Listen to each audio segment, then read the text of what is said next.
सतगुरु जोगी पीर धाम से समझेंगे कि भगवान एक है तो इसके इतने रूप और इतने ग्रंथ, इतने पंथ क्यों बन रखे हैं। जब बन गए हैं जिससे लड़ाई होती है कि हमारा धर्म आगे, हमारा पंथ आगे, हमारा ग्रंथ आगे, हमारा भगवान आगे, हम ये बड़े हैं ये छोटे हैं। अगर भगवान एक था तो एक ही रूप रखता और एक ही नाम रखता तो सीधा सीधा ना हिंदू मुस्लिम सिख ईसाई कोई लड़ाई होती, सीधी सीधी लोग साधना करते और चले जाते हैं अपना। और भाईचारा शांति अमन सुकून के लिए फिर वो संतों को भेजता है, जब संत बन के आता है और फिर ये बात समझाता है। लेकिन ऐसा क्यों हुआ जब भगवान एक था, इतने रूप इतने नाम क्यों बन गए। तो भगवान एक है, भगवान के तीन रूप है, जैसे पानी, भाप और बर्फ। ये तीनों पानी है, जमा हुआ पानी, उबला हुआ पानी, भाप हो गया। तो जो भगवान के ज्योत स्वरूप भक्ति करते हैं, ज्ञानी हो जाते हैं, उसको ब्रह्म ज्ञानी कहते हैं, उनको ज्ञानी कहते हैं। वो भगवान की ज्योत स्वरूप भक्ति करते हैं। जो भगवान को साकार और निराकार दोनों मानते हैं वो उसकी परमात्मा स्वरूप भक्ति करते हैं, तो वो जोगीनाथ हो गए। भगवान शिव भी है, भगवान शिव शंकर भी। और जो सिर्फ साकार रूप के भगवान साकार है वो राम और कृष्ण के रूप भक्ति करते हैं कि राम कृष्ण भगवान साकार रूप में जो परमात्मा विष्णु है, जहाँ निर्गुण ब्रह्म है, ज्योत है, वही भगवत रूप में राम कृष्ण है। अब ये भगवान के तीन रूप होते हैं, ब्रह्म, परमात्मा और भगवान।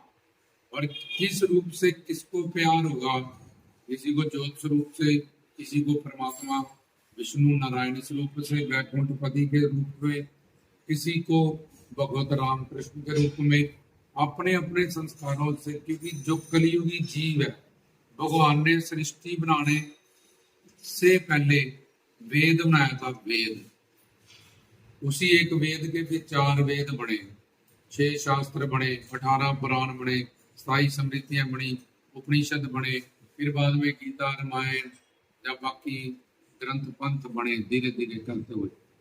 तो ये जो जीव है ये माया के अधीन होने के कारण इसके माया के 3 गुण आते हैं, रज, तम और सत। और इसकी बुद्धि का एक नेचर है कि साहिब मेरा नीत नवा कहते हैं कि मन किसी भी एक रूप में एक जगह पे जब लगता है तो वो चेंजेस चाहता है। ये गाड़ी आ गई, ये सूट आ गया, वो मिले, अब वो आ गया, अब वो मिले, अब वो आ गया, वो मिले, अब ये गाड़ी आ गई मार्केट में, अब ये मोबाइल आ गया, अब ये फ्रॉक सूट आ गया, अब वो आ गया, अब प्लाजो आ गया, वो। तो ये चेंज करता रहता है। इसके दिमाग की एक कंडीशनिंग है कि ये इसको चेंजेस चाहिए, कि हमेशा चेंजेस होते रहेंगे तो मेरा दिन लगेगा एक ही जगह पे। मन रुक नहीं सकता क्योंकि मन चंचल और मन हमेशा चलता रहता है। तो भगवान को अपनी संतान और माया के इन त्रिगुणात्मक गुण के कारण ये बात पता था कि जिस राजस, तामस और सात्विक, ये तीनों माया के अधीन होने के कारण और इस नेचर के कारण एक हमेशा बदलाव, संसार मतलब जो हमेशा चलता रहे और जिसमें हमेशा परिवर्तन होता रहे।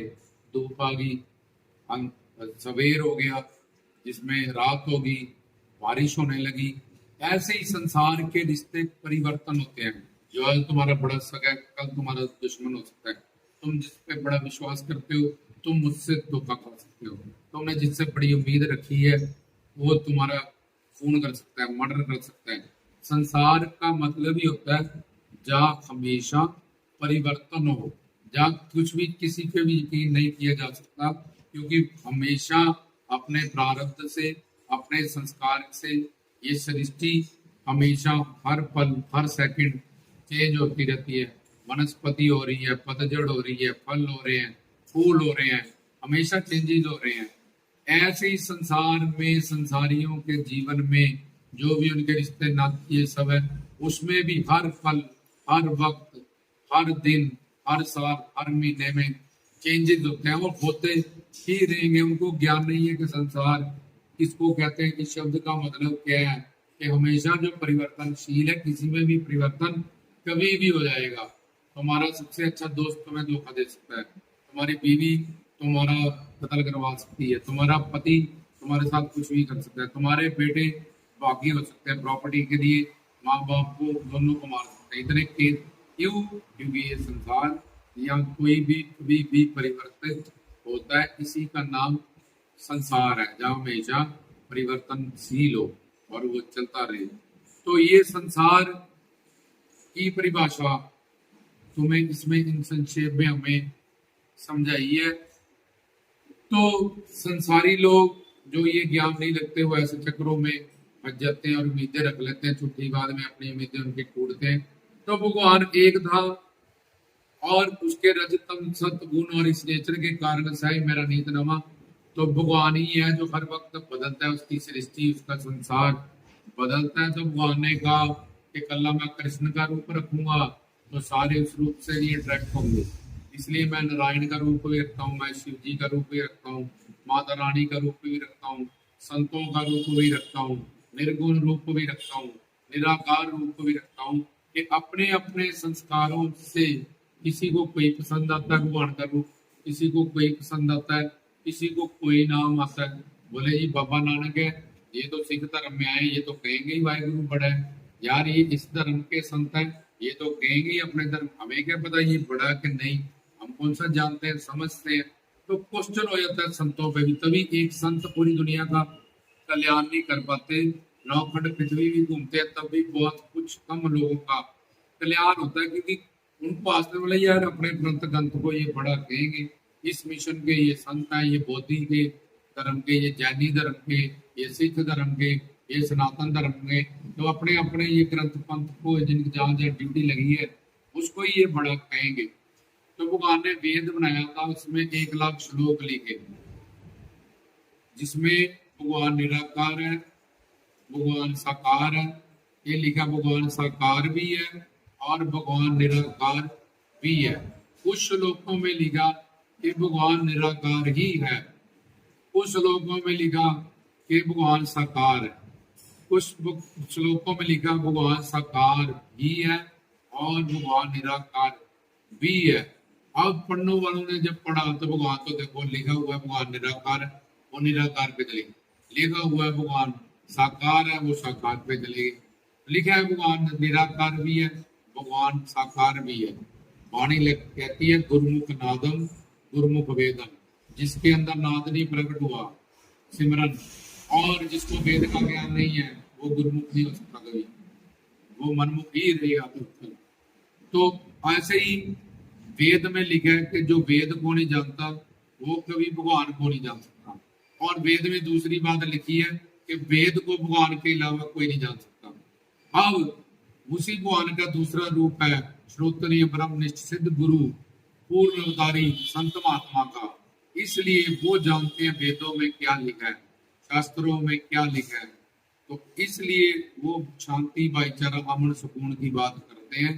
और जो संसारी बंदे हैं माया के अधीन, वो रजतम सदगुण होने के कारण किसी को अल्लाह, किसी को गॉड, किसी को वाहिगुरु, किसी को यहोवा, किसी को राम, किसी को कृष्ण, किसी को माता, अलग अलग नामों में उनका भाव बनता है और अलग अलग रूपों में उनका। तो भगवान ने ये नेचर संसारियों की और माया अधीन अपनी संतान की देखते हुए कि इसका कल्याण हो जाए, वाहिगुरु पूरी दुनिया को शब्द पसंद नहीं आएगा, अल्लाह पूरी दुनिया को पसंद नहीं आएगा, किसी को राम, कोई मेरे साकार रूप से जुड़ेगा, कोई मेरे परमात्मा रूप से जुड़ेगा, कोई मेरे निर्गुण रूप से जुड़ेगा। तो इस नेचर के जैसे एक पक्षी बोला गुर्रगु, नीचे 3 दोस्त बैठे हैं, बोला यार देखो ये बोल रहा है सीता राम दशरथ, वो बोला गुर्रगु, क्योंकि वो भक्ति वाला बंदा, उसने कहा जी पक्षी बोल रहा है गुर्रगु, ये तो उसने बोला नहीं, क्योंकि उसमें जो गुण था 7वीं, वो कहता सीता राम दशरथ।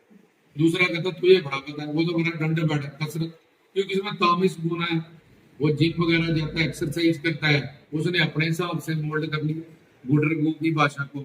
और तीसरा बोलता है वो तो बोलता है लहसुन प्याज अदरक, क्योंकि वो तो सब्जी बेचता है बेचारा। और पक्षी ने कुछ भी नहीं बोला उसमें, उसने तो बोला गुर्रगु। ऐसे ही जैसी जैसी बुद्धि है संसारियों की, वो वैसा वैसे ही वेद शास्त्रों ग्रंथों गीतों रामायण गुरबाणी का अर्थ लगाते हैं और जिसमें अपना स्वार्थ सिद्ध हो। ये माता काली को तो बलि चढ़ती है जी, ये जठेरों पे चढ़ती है जी, ये सतिया पे मुर्गे चढ़ते हैं जी, बकरे चढ़ते हैं जी, यहाँ भांग पीना लाउड है जी, वहाँ अपने जब अपने स्वार्थ की सिद्धि के लिए और अपना टेस्ट पूरा करने के लिए वो धर्म ग्रंथों पंथों को भी मोल्ड कर लेते हैं। फिर भगवान उनकी बात काटने के लिए संतों के रूप में फिर आता है क्या, हिंसा परमो धर्मा, बलि देना पाप है, सबसे बड़ा जीव हत्या करना, निंदा चुगली करना भी पाप है। गुरबानी कहती है कि जितना पाप बलि देने वाले को उतना ही पाप। निंदा कुरान कहता है किसी की चुगली करेगा तेरे उसके पाप कर्म तेरे पास आ जाएंगे, तेरे अच्छे कर्म उसके पास चले जाएंगे। उसे अमला दे होने ने नबेड़े, किसी ना तेरी जात पूछनी। तो इसलिए इस सब भाव को समझते हुए भगवान ने बहुत बड़ी कृपा कर दी कि यार इसकी जो आदत ही है चलना मन इसका इतना चंचल है, इसलिए कोई इस रूप से जुड़े या उससे जुड़े तो फिर बदलते जाओ रूप, लेकिन भगवान में ही ध्यान रहे, उसके नाम में ही ध्यान रहे, तो उसके नाम गुण रूप लीला दान इधर ये सारा भगवान का एरिया। चाहे निर्गुण की तरफ चलो चाहे सगुण की तरफ चलो, चाहे निर्गुण सगुण दोनों को साथ लेके चलो, एंड तक भगवान तक ही जाओगे। तो मानव बुद्धि त्रिगुणात्मक होने के कारण और दोषी होने के कारण भगवान ने इतने रूप इतने संत इतने महात्मा इतने ग्रंथ इतने पंथ बनाए, नहीं तो एक ही परमात्मा है और उसी के ये सारे विभिन्न रूप है। जैसे एक चीनी में दिवाली पे कितने सारे अलग अलग, किसी को तोता पसंद आता है, किसी को गुड्डी पसंद आती है, किसी को मोटरसाइकिल बनाना आता है, चीनी से कार बनाई होती है, सब में चीनी है। ऐसे ही सोना में कोई किसी को कोका पसंद आता है, किसी को नेकलेस पसंद आता है, किसी को कड़ा पसंद आता है। ये मैं चैनी नहीं पहन सकता, मैं कड़ा उसमें भी सोना।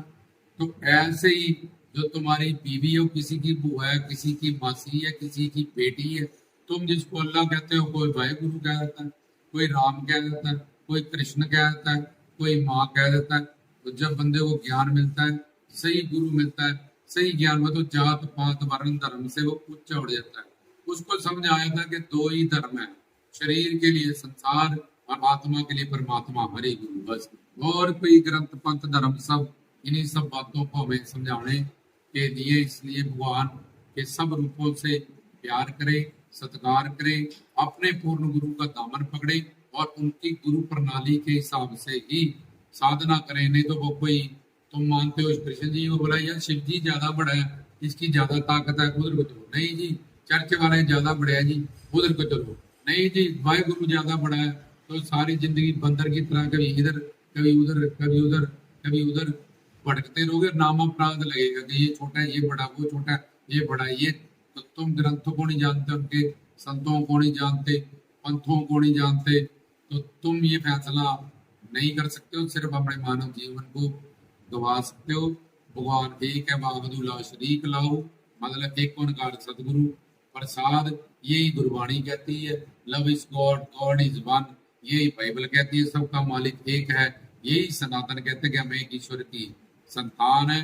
तो जो ज्ञानी गुरुओं के साथ जुड़ते हैं और ओरिजिनल संतों के साथ जुड़ते हैं, वो हमेशा शांति भाईचारा अमन सुकून में ही रहते हैं, क्योंकि वो अंदर जो बारीकी की बात है उसको समझ जाते हैं। तो भगवान एक है, एकता एक ही रहेगा। ये सारे उसके विभिन्न रूप है या उसके ही अलग अलग नाम है। जैसे अपने अपने पति को तुम को सुरेश, कोई उसको कुछ कहता है, कभी तुम उसको प्यार से कह देते हो सोनू, कभी उसको कह देते हो फलाना, कभी कहते हैं स्वामी जी, कभी कहते हैं जी सुनना। तो एक ही है बेचारा, उसको जो मर्जी कहते रहे। एक बच्चा हुआ, कोई कहेगा काला काला है कालू, कोई कहेगा बड़ा प्यारा गोल गोल है गोलू, कोई बढ़ेगा बड़ा मासूम है भोलू।